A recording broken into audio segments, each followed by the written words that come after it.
And welcome back to Solar in NZ. I'm Josh Bedggood. If you haven't seen any of the other episodes, this is where we discuss solar questions about here in New Zealand and go through, with the help of experts from Sunshine Solar, all the questions that you might have about solar panels, inverters, batteries, and today's topic, solar water heating. And I know personally that hot water is a huge energy cost, and it's one of the biggest things when you look at your power bill, you go through it, your hot water costs front and center, that's what's draining a lot of money. So it would make sense to use solar for something like this to help bring that down. But I don't know too many people that do, which is interesting. I know a fair few people with solar panels, but I don't actually know many with solar water heating systems set up. So when it comes to how much solar or how much hot water we're using and how expensive that is, do you know how big the sort of percentage of that typically is on a power bill? Yeah, so when you look at where your energy goes in a house, it used to be a third. So a third of your power went into hot water, a third of your power goes into heating, and a third of your power goes into everything else. And that was confirmed by the HEAP study. It's a study put out by Brands, the Building Research Association of New Zealand. It's quite an old study, so it's a little bit irrelevant now, but it was done in the 1990s and it showed that third was where it goes. But since the Brand study, a lot has changed. So people have put in energy efficient appliances. So back in the 1990s, they were just starting to do those compact fluorescent lights, and now it's LED lights.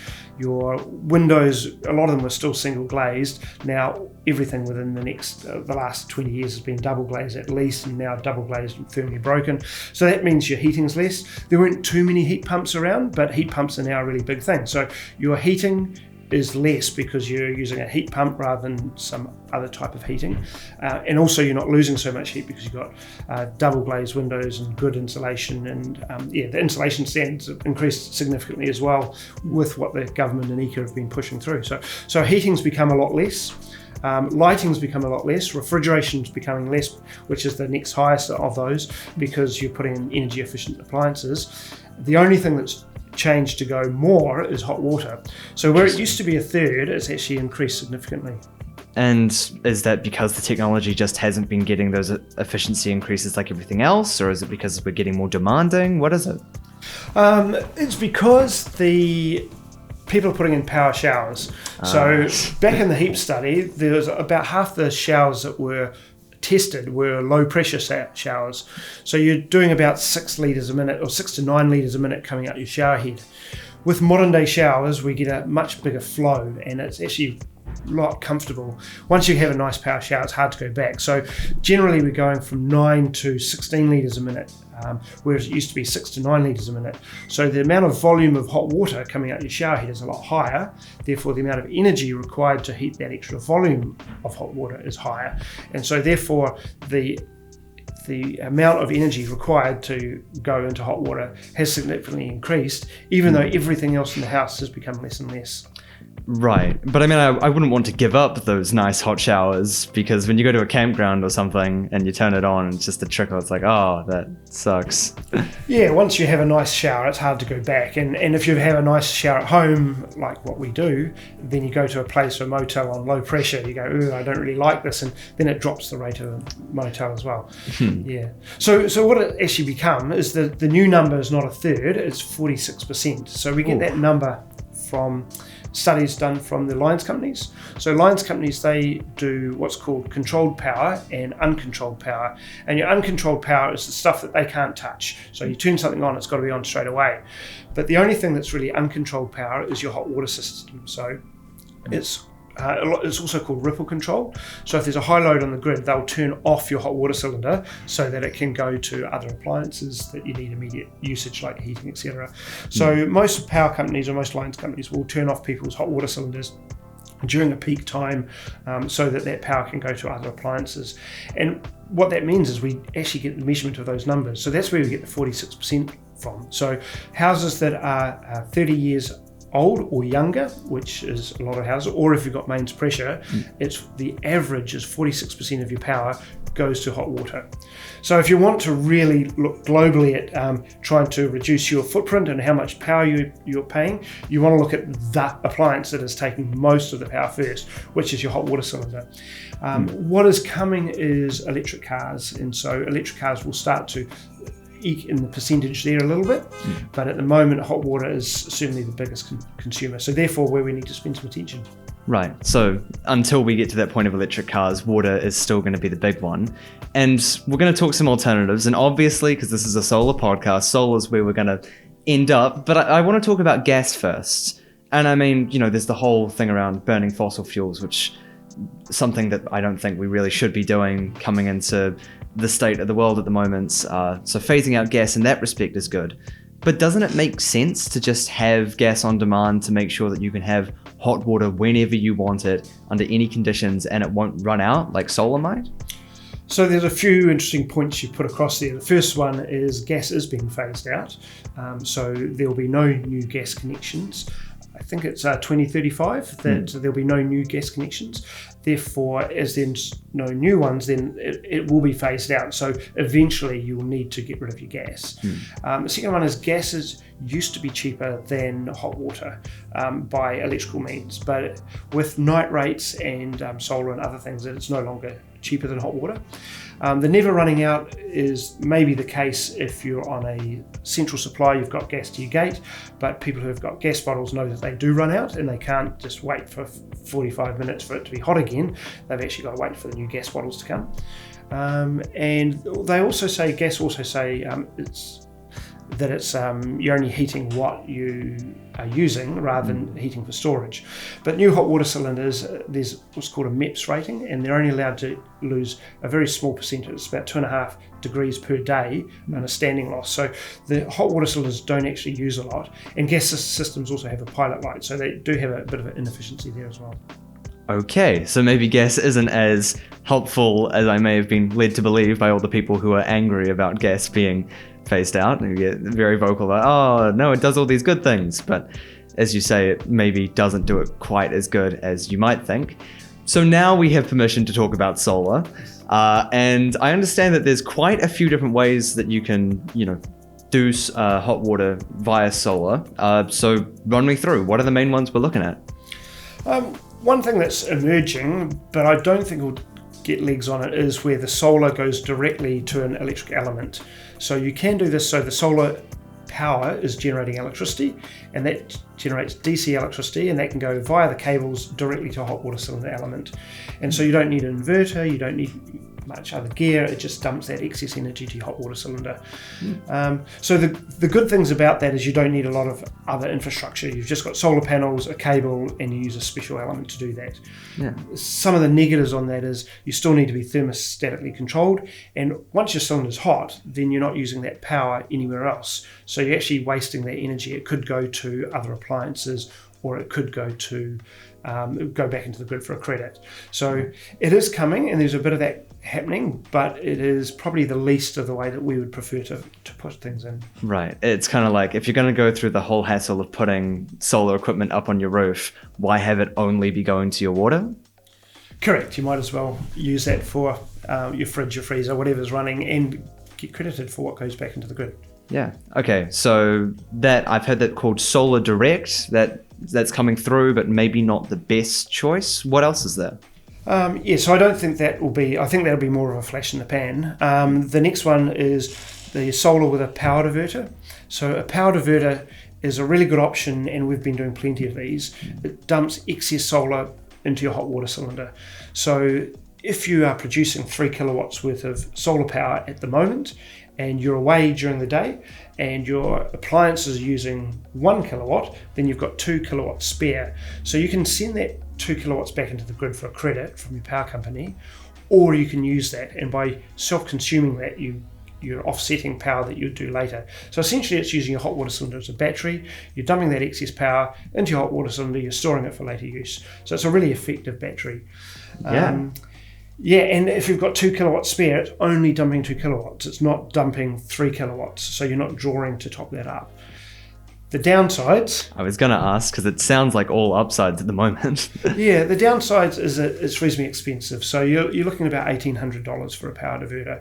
So with that $1,800, it's a lot of electricity. It is the most elegant and the best way to use your solar, because you're actually dumping excess energy into your usage. And the downside is, so you need to weigh up the cost-benefit analysis of that versus a timer. Do you think those costs are going to come down over time, or are they looking to stay pretty high at the moment? They'll probably stay high, but I think power diverters are going to do a lot more than just hot water. So the power diverters will be doing dumping to your hot water, then it'll be dumping to electric cars, and the smart technology is starting to do, it will turn things on, like a spa pool, or potentially even heating and cooling, outside of putting things on and off. So it's looking to gamify the electricity network. The electricity is free or cheap. We're going to use the power first. Batteries are sort of a bit of a buffer in there. So batteries will take over a little bit of the power diversion market, because if you're going to spend $1,800, you could put that towards a battery, which may be a better option for you. Right. So in time, that might, as you said, those smart technologies are going to get there. But that cost is probably a pretty decent barrier to entry, because $18,000 is $1,800. Oh, okay, $1,800. That's a lot better than I thought. 18,000 would have been huge. Okay, but 1,800. Oh, that's better. Yeah, and actually it's quite nice seeing the self-consumption on the graph. So when you install a solar system, you'll see that the amount of usage in your house just follows very neatly with the amount of production from the solar. So that's quite nice to see. So your self-consumption goes right high. Again, you'll get that a bit with batteries, but batteries are a lot more expensive, but do a lot more as well. Okay, so with solar diverters out of the way, what's next on the list? Because I know we've still got some more options. Yeah, so a timer is a much cheaper option. So just a couple $100 installed. And what that does is it turns your hot water cylinder on during peak sunshine hours. So between 10 o'clock in the morning until 2 o'clock in the afternoon, the element comes on. It'll be a full 3 kilowatts. And so if you're not drawing enough from the solar energy, you'll be drawing a bit from the grid, but at least most of it will be free. And then again, you can potentially turn that timer on again at night time when you're on cheap rates or 3 hours of power or whatever you're doing. So timers are a really cheap alternative to a power diverter, and most companies will do that. It's not as elegant, but it does 90% of the job.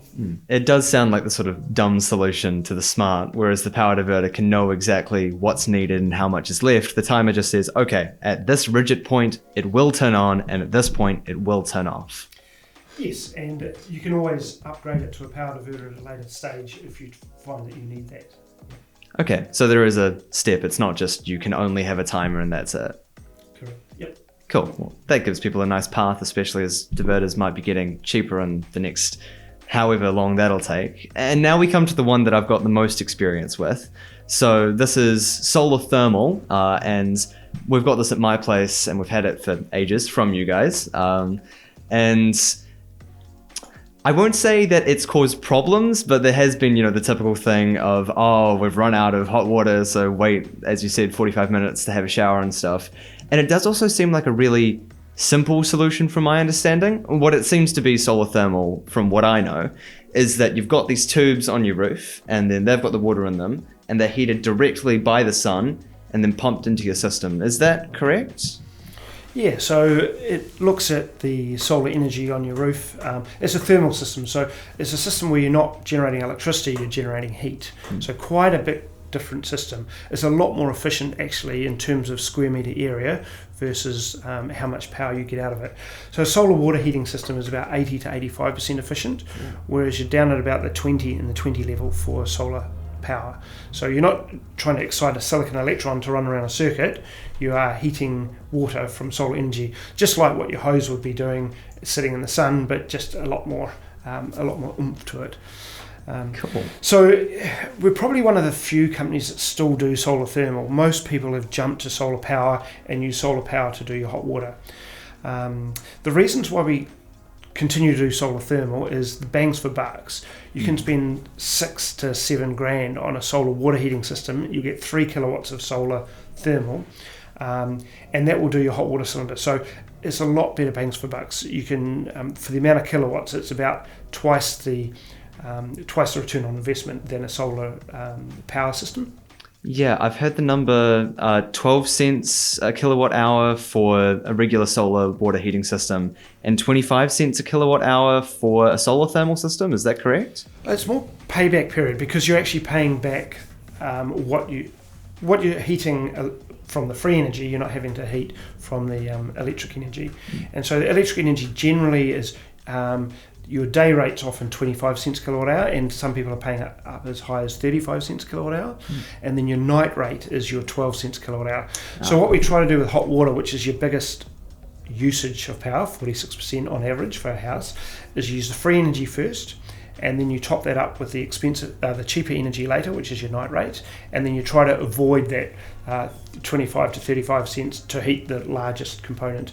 So this is where we're trying to get the just pull everything together to look at what electricity rates people are on and how we do that the best. So if you were going to do a solar electric system with a power diverter, that's going to cost you around 11-12 grand for a 3 kilowatt system with a power diverter. With a solar water heating system, you're getting the same 3 kilowatts, but you're spending 6 grand on that. And so for half the price, you're getting the same amount of kilowatts. And so the payback period increases significantly. Then you can use that other 6 grand that you would have spent on the solar power to put in a smaller solar power system. So you do use the thing that's good for what it's good at, which is solar water heating for doing solar water, and then the solar power can top up the rest of it. So really, we're looking at bangs for bucks. The other reason why you would go for solar water heating is because of space. It takes up a lot less space, and it means that you can put more solar power on, and especially if you've got a limited roof with lots of dormers or lots of structures going on, not a nice flat roof space, you can put a nice small solar water heating system in, and it gives you lots more space for solar power. So you're getting 4 times the amount of power out of that space than what you would do with solar power. At the moment, this just sounds like all ups for solar thermal, but you said that not many people do it other than you guys, which is weird. Why not? Well, there's a few reasons for that. It's easy to start a solar power company. So anyone can start a solar power company. They can import product from China or buy from local manufacturers. You get an electrician to install that, and voila, you've got a solar power company. Solar water heating, there's a lot of things that you need to go through to getting the New Zealand consent. Also, you don't necessarily need a consent, but to get the New Zealand standard to be able to do that, there's a lot of processes to go through, and that costs us as a company around about $10,000 a year to keep our standards up and running, because we need to keep the engineering up and running so that it's going to get through building side of things. And so if you've got a solar power company, you don't need to do that. So it's just a cost of running business. So it's too hard for people because they're only doing one every 6 months, so it's not worth it for them. We're doing a lot of solar thermal. We're probably doing two to three a week solar thermal, and fixing them as well. And we're doing a lot of solar power as well. But yeah, it's that's the barrier to entry on the solar water heating side of things. Also, if I just sold solar power, and a lot of people who are selling solar power will say this, with solar power you don't get leaks in your roof, you don't get leaks in your hot water cylinder, all these things. It just doesn't happen. They say that as a scare tactic to put people away from it, but it's the same with if I said don't put a battery in your house because it's likely to catch fire. I mean, it doesn't happen. There might be one isolated incident somewhere overseas and it makes big news that's probably been installed by someone who's not an electrician who doesn't know what they're doing. Same thing with solar water heating. If you know what you're doing, you don't get the problems. Okay, so it seems like there's some sort of narrative that's been constructed, by these companies, because obviously it's a very expensive thing to do, that, oh no, it'll be destructive and it might tear down your whole roof, but that really just doesn't seem like it's the case. No, it's not the case, and we wouldn't always push solar water heating. Sometimes the solar the solar power with a power diverter, or a solar power with batteries, or a solar power with a hot water heat pump may be a better case. So it's very case by case, depending on your roof space, how much money your budget is to be able to put solar in as well. And that seems like a very big thing with solar. It's all very specific to your use case, what your, where you're living, what sort of roof you've got, your energy usage and stuff like that. And that's a lot of stuff for someone to try and figure out all on their own. Would you advise them to come talk to you guys at Sunshine Solar if they want to figure this stuff out? Yes, and there's lots of other things in there as well. So I guess the new trend is hot water heat pumps as well, which we haven't touched on. Oh, yeah. So a hot water heat pump is like a heat pump for your house, but instead of heating your house, it's heating water. So you can get a efficiency level of, for every kilowatt you're going in, you get 4 kilowatts out. So what you'll see, especially in Australia, is they'll put solar PV on there, which they're getting lots of subsidies. They'll put a hot water heat pump in, which they also get subsidies, and they'll put those together, they have a nice subsidised package. The issue in New Zealand, and this is a really good option to do, so if you're going solar power, a hot water heat pump is a really good way to, again, get rid of that 46%, drop that down to about 10% of that. Wow. And I use that for my spa pool as well, to use a hot water heat pump on the spa, just to get those efficiencies happening. But if you're going to argue solar hot water versus a hot water heat pump with solar power, you're looking at a $6,000 investment versus a $15,000 investment. So again, we mostly think that it's best to do, it's depending on what you're trying to do with the rest of the solar power, but often it's best to do one or the other. You wouldn't do both. If you do a hot water heat pump with solar thermal, the hot water heat pump's only saving you a quarter of what the solar thermal's not doing, so not necessarily best bangs for bucks. Right, and that's the sort of thing that someone who doesn't really know about these things, and especially if they're using advice from places like Australia that have these sort of subsidy schemes, it might be sort of hard to get them to fit in the right way. Well, I guess we try to portray ourselves, or we try to be engineers rather than salespeople, and so we want to find the engineered solution that's best for that house, that amount of water usage, that amount of electricity in your home. And so by having all these options, it means we don't need to be completely biased saying this is what we sell, this is what you get, because that's the only thing we sell. By having a range of products that we can supply and install, we can actually tailor things based on what's the best product in the market, not necessarily this is the only thing I sell, so this is what you get. So therefore I'm only going to push that item. Yes. And there's a big trend also in decarbonising, and especially in commercial buildings. So again, you want a good engineering solution. We still find that most project engineers are putting in electric elements on their own into a hot water cylinder, or they're putting in gas still, just because it's easy and just because it's what they've always done. But there are much better solutions than gas and electric elements, and so hot water heat pumps and solar thermal really have a really good return on investment, and with funding it generally pays for itself pretty quickly too. Nice. Anything else that you would like to add about the whole topic of solar water heating? Well, mostly around water heatings. So water heating is, just to summarise, is the biggest part of your power bill. So if you're trying to reduce your power bill, if that's why you're thinking about going solar, think of water heating first, because water heating, if you can nail that, then everything else is minor. So nail the hot water, then you can actually look at all the rest of things, whether I need batteries. And if you nail the hot water, it means you might need to spend a lot less money on some of these other things that you could be spending a lot of money on. That sounds pretty comprehensive to me. And if there are any questions that you've got, feel free to get in touch with Sunshine Solar, because as you've shown, John, you guys have a very comprehensive understanding of the whole setup and about how those different demands change depending on whatever sort of condition you've got. So thank you very much, and we'll see you next time. Great. Cool. Ka kite.